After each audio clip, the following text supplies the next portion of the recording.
Hi, I'm Jim Hanna. And I'm Jay Lund. We are two journeyman actors, and we've got a lot of free time on our hands, so we've decided to start a video series here in our beautiful city of Los Angeles called Shot.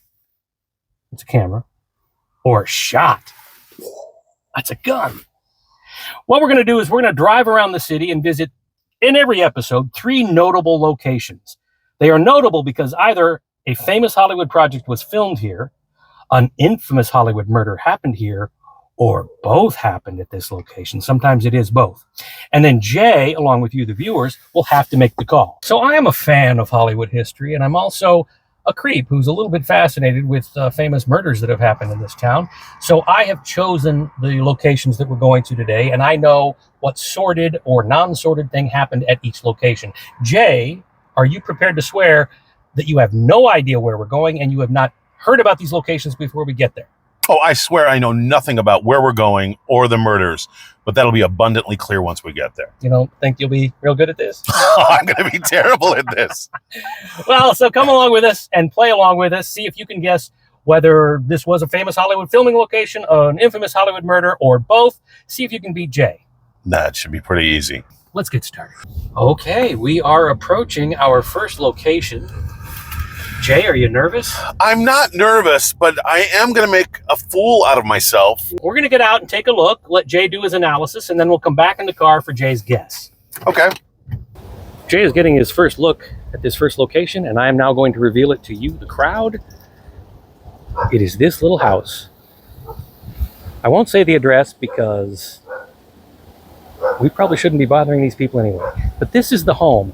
This is either where something famous was filmed, or an infamous murder happened, or both. Jay is pondering, thinking. This is our first location. Let's get back in the car and see if Jay has a guess as to what this place is. Well, I'm going to grant, Jay, that this one is virtually impossible. Who's going to recognize this nondescript house in suburban Los Angeles?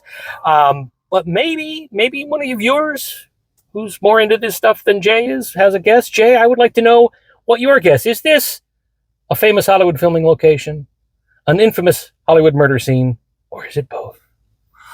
I'm going to go with a murder scene. Okay. But I'm only using deductive reasoning on that because the house does not look like a house that Spicoli was in Fast Times or something like that. All right.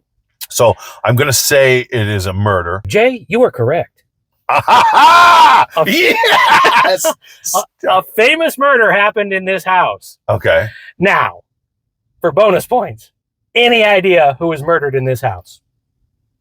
Oh, I'd love to come up with an intelligent guess. I have no clue.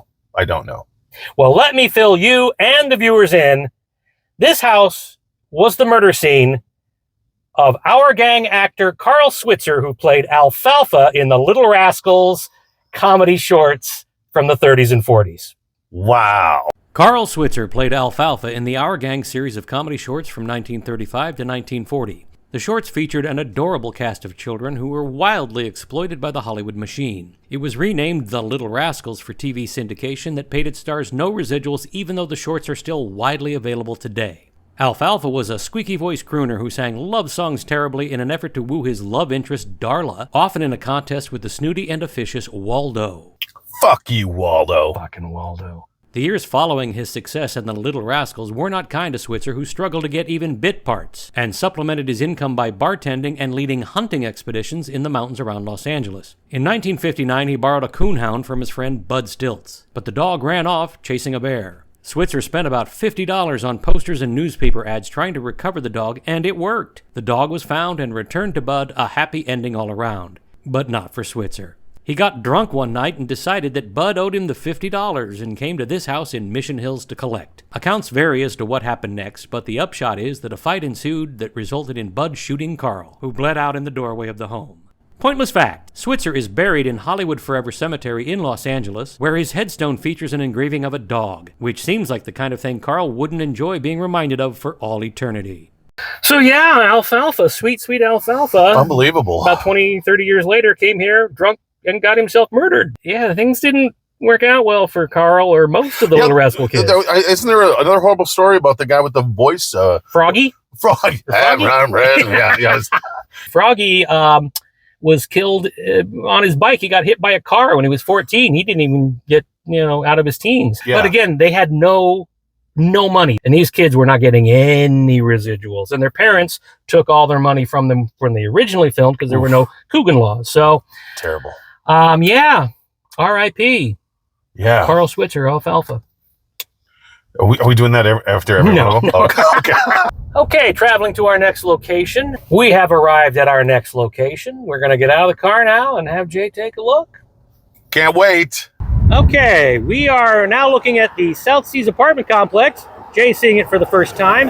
Do you want to try to cross and get a better look, I'm going to try Jay? and cross, yeah. All right, hang on. We're going to try to cross and get a better look. Okay, we're back across the street. We are looking at this apartment complex. It is notable for being a famous location where filming happened, or an infamous murder happened, or perhaps both. And Jay is going to try to figure it out. Oh, he's getting ballsy. He wants to investigate. Jay, disappointed to hear he can't bring his shopping cart in. Okay. Jay, I feel better about this one than the last one, I'll tell you. All right. Okay, Jay has done his evaluation of this location, and he's ready to tell me, is this a famous Hollywood filming location, an infamous murder scene, or both? I'm going to go with famous Hollywood scene. Like a filming location? Filming location, yes. Filming location. No nefarious shit happened here. No murders. Well, it looks like something could happen here at any moment, but I'm going to go with just the one. I'm just going to go with the one. Well, Jay, you are correct. This is simply a famous Hollywood filming location. Yeah. What famous Hollywood project was filmed at this apartment? Okay, this is a guess, but I think it's a good one. I'm going to say it is from Bruce Willis's apartment in Pulp Fiction. Whoa! At this point, I might insert a photo because that's not a bad guess. I will tell you, it is not the correct guess for this location, but that makes sense to me. I thought I nailed that one. If you were to think of the movie I'm obsessed with from a certain time, well, that might not help you. Karate Kid? It's the Karate Kid. I knew it. Wait, is this where they lived? Is this when Daniel LaRusso and his family moved from New Jersey? They moved into this apartment. Let me give you a brief description. The Karate Kid, the second greatest film in the history of world cinema, tells the story of Daniel LaRusso, an emaciated loser who moves to Los Angeles and into this bland apartment complex in Reseda. After getting his ass thoroughly and repeatedly beaten by the karate bad boys from Cobra Kai, he turns to the man all of us would turn to in desperate times, the aging apartment handyman, Mr. Miyagi. Daniel assumes Mr. Miyagi can teach him karate because he is an obnoxious racist. As implausible as it is that the clearly undernourished Daniel could ever defend himself in a fight, he not only learns karate by being forced into slavery by Mr. Miyagi, he goes on to win the All-Valley Under-18 karate tournament, vanquishing his Cobra Kai nemesis along the way. Also implausible, he somehow goes to a public high school that accepts both students from Reseda and Beverly Hills, an economic and geographic near impossibility. And in a scenario that could never happen ever, he begins dating the young woman who kept me fully erect for every day of 1984, Allie. Got a little blood flowing south just thinking about it right now. Oh, Jesus. The whole thing is utterly preposterous, and I absolutely love it. Pointless fact, Mr. Miyagi's work shed was not actually part of the existing apartment complex, but was built in one of these carports and removed after filming. So, Jay, you got that it was a famous filming location. I did. No murders happened here that we know of. Right.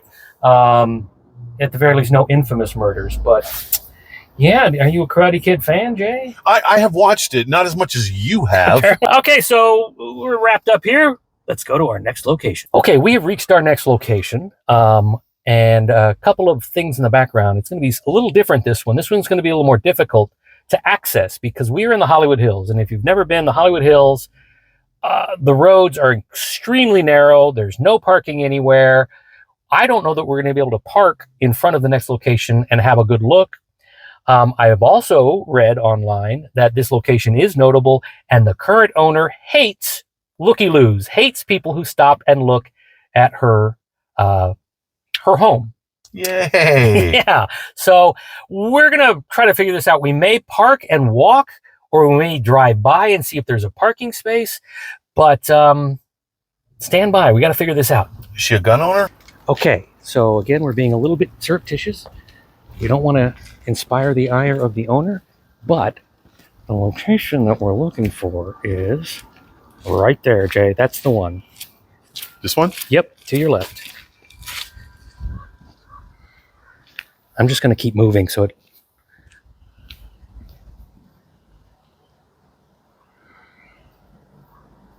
Okay. What do you think, people? Well, Jay. I got enough of an idea. Do you? Yeah. All right. I have an idea. Let's give the viewers one last look. Is this house in the Hollywood Hills? When I tell you what street it's on, some of you are going to know exactly what I'm talking about. Okay, we are safely in the car. I was whispering earlier, even though I probably don't have to since we're in a car. But, Jay, this very tricky location, is it a famous Hollywood filming location, an infamous Hollywood murder scene, or both? I'm going to go with murder scene. Okay. Can I ask what murders you think might have happened here? I remember seeing a movie with Val Kilmer in it about him playing a famous porn star. I don't remember the porn star's name. What street are we on, by the way? Did you see when we were coming up? I did not. We're on Wonderland. That's the name of the movie. So am I right? Is that the murder? You are right about that part, but it is both, Jay. Oh, no, that's still pretty good. They filmed it here too. Why do they film over murder spots? In the summer of 1981, this home in the Hollywood Hills was the base of a small gang of thieves, drug dealers, and assorted dirtbags known as the Wonderland Gang. They received a tip from a colleague that the home of LA club owner and organized crime figure Eddie Nash was a ripe target for a home invasion robbery. And who was this thoughtful colleague? Why, none other than legendary porn star Johnny Wad Holmes. A porn? What is that? No idea. I don't know what porn is. I've never watched it. Watch? So it's something you watch? Johnny was in drug debt to both Nash and the gang, so he hoped his hot tip would get him right with the gang. They robbed Nash, who eventually figured out that Holmes was involved, and he quickly ratted out his co-conspirators. At 4:30 a.m. on July 1st, 1981, unknown assailants entered this home and beat 4 of the gang members to death with pipes and hammers. Veteran LA cops said it was one of the most gruesome crime scenes they had ever encountered. Both Holmes and Nash were eventually tried for the murders, but were acquitted. Holmes argued he was forced by Nash to facilitate the murders, and Nash's jury was hung at 11 votes for guilty, 1 not guilty. Bizarre fact, Liberace's boyfriend, Scott Thorson, claims to have been at Nash's house when they tortured Holmes to rat on the gang and later testified at Nash's trial. He then went into witness protection. Whew. So, yeah, this location has a little bit of everything. It's got murder, it's got drugs, it's got Hollywood, it's got porn stars, it's got Liberace's boyfriend. Liberace was gay? So, yes, a murder happened here, an incredibly violent, gruesome murder. And the reason it's both is they did not film inside the house for the movie Wonderland, which Jay had made reference to, Wonderland starring Val Kilmer, which is the story about these murders. They did film the exterior, though. They had some establishing shots of the house in the movie. So this location is both an infamous Hollywood murder scene and a famous Hollywood filming location. Amazing. That's it for the first episode of Shot or Shot. Thanks for watching, and please give us a like or share if you enjoyed it. Come back soon for our next episode.